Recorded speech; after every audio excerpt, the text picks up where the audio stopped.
Hey everybody, it's Jordan here. Welcome to What About the Game. Today I'm going to be talking about 8Bitdo's SF30 Pro controller in regards to the Nintendo Switch.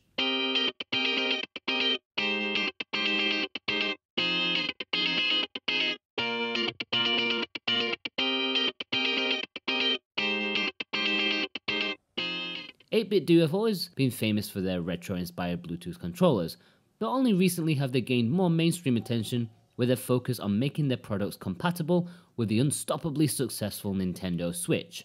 I previously reviewed the NES30 Pro, which would act like a Pro controller. I really liked it and I often used it instead of the Joy-Con grip on occasions.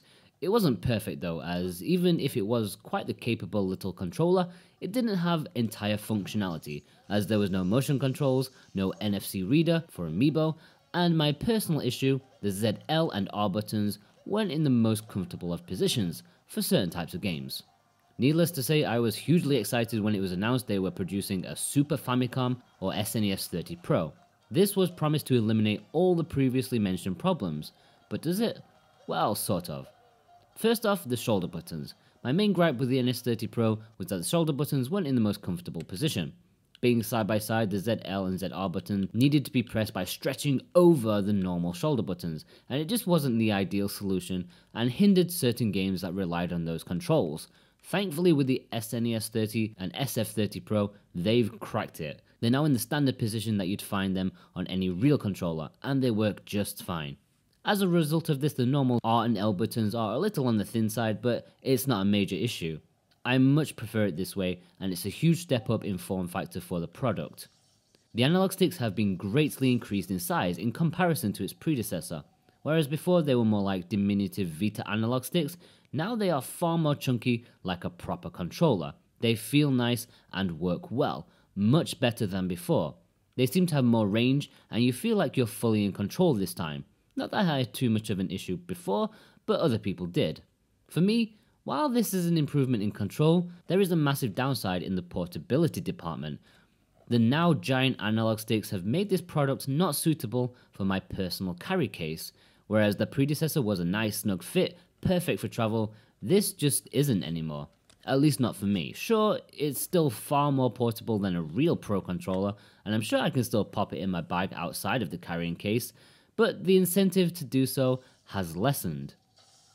One of the best additions is the gyroscopic controls. Now you can actually move your controller around and aim with motion controls.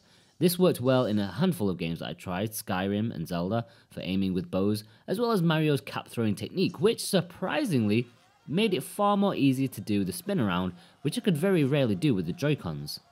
Another addition that I thought would be fantastic was the rumble feature.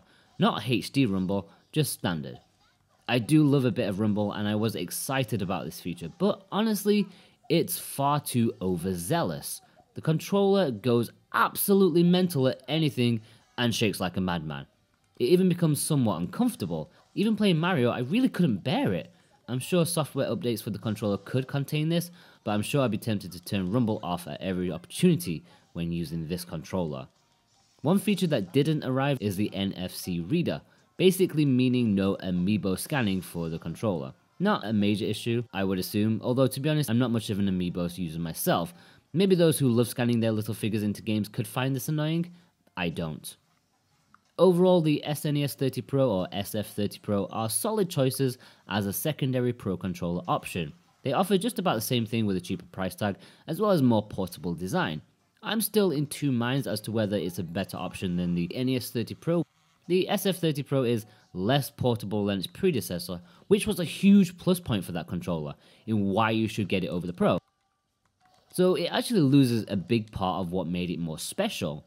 Sure, it's still more portable than the standard Pro, and other carry cases may be more spacious than mine, so it may not bother everyone.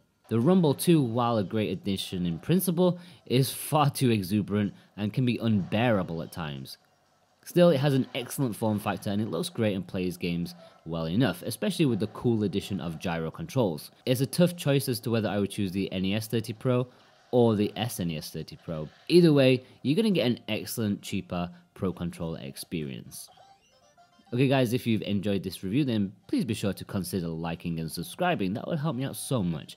You can read the full review of the SF30 Pro at whataboutthegame.com, and you can follow me on Facebook and Twitter if you want to. All the links are below. Thanks guys, bye bye.